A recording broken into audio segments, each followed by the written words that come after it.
Eugene, thank you for chatting with us today. Thank you very much for having me. It's good to be here. Yes, yes, it is sunny outside now. I was going to say welcome to sunny Perth, but it was bucketing down earlier. It was. I felt like I was at home a second ago. Yeah, back in London. I couldn't feel my feet when I got here, and now it's warm. I know. Well, hopefully it's going to a little bit more sun will come out in a few hours. Yeah, well, it's really, really bright out there now. And so you're in Perth for Supanova. Mm-hmm.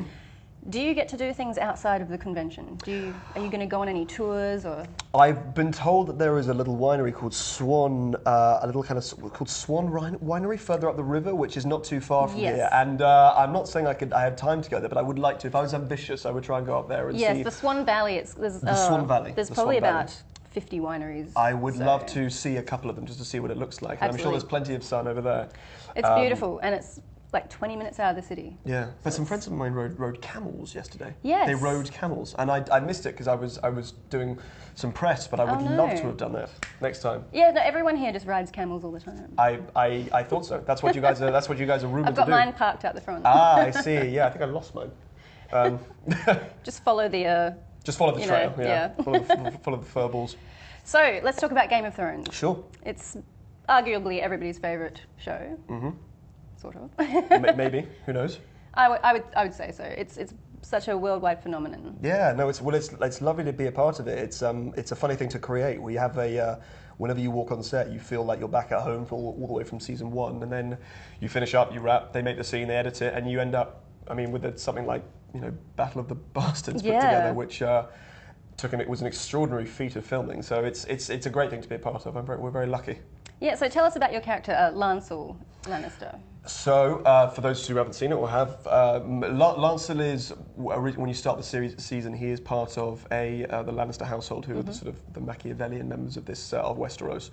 And his role within that is basically to be very, very committed to their particular political goals. So he's first and foremost a Lannister. And he works essentially for them for the first 2 seasons, and is trying as hard as he can in his own kind of young, naive way to work in their favour and be a positive influence on their political power. But the members of his family are rather tough to get by. They're rather severe whenever you fail them, and he's in some ways taken advantage of rather ruthlessly, and has a rather large transformation, which then he did count out and ends up with him reappearing in season 5 as a member of what we know to be the Faith Militant, or the Sparrows. The Sparrows. The Sparrows. Yes. Yeah. And what are the Sparrows all about? Because it seems like such a huge sort of turn in their world. Well, the Sparrows are about. They're a religious movement. They're about. They adhere as closely as they can in a rather fundamental way to the doctrine of the Seven. Extremists, I suppose. They are extremists. Yeah. They are. They're religious extremists who have a very kind of theocratic way of looking at the world.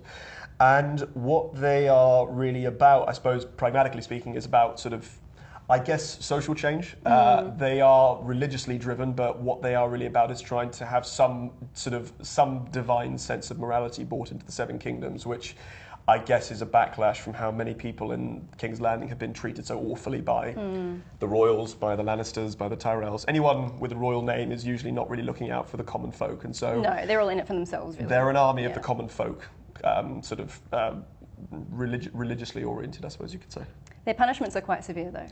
There's a lot of shaming that goes on. We do try. They do demand that you go full throttle into believing their case for political change. So you will end up with, possibly if you misbehave, with your head being shaved off and a 7-pointed star being embroidered onto your forehead. So that's a good look. Behave.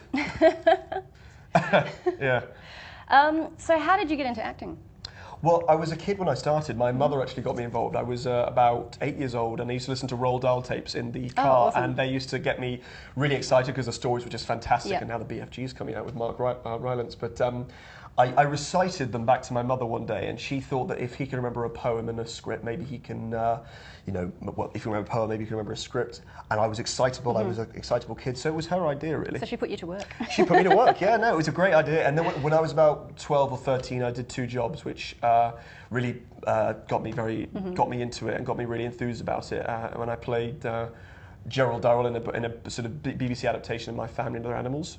So I was kind of all these animals around me and all these wonderful older actors. Cool. So it was wonderful. And then I played Heath Ledger's younger self in Casanova, albeit briefly. But, Yes. Yes. Awesome.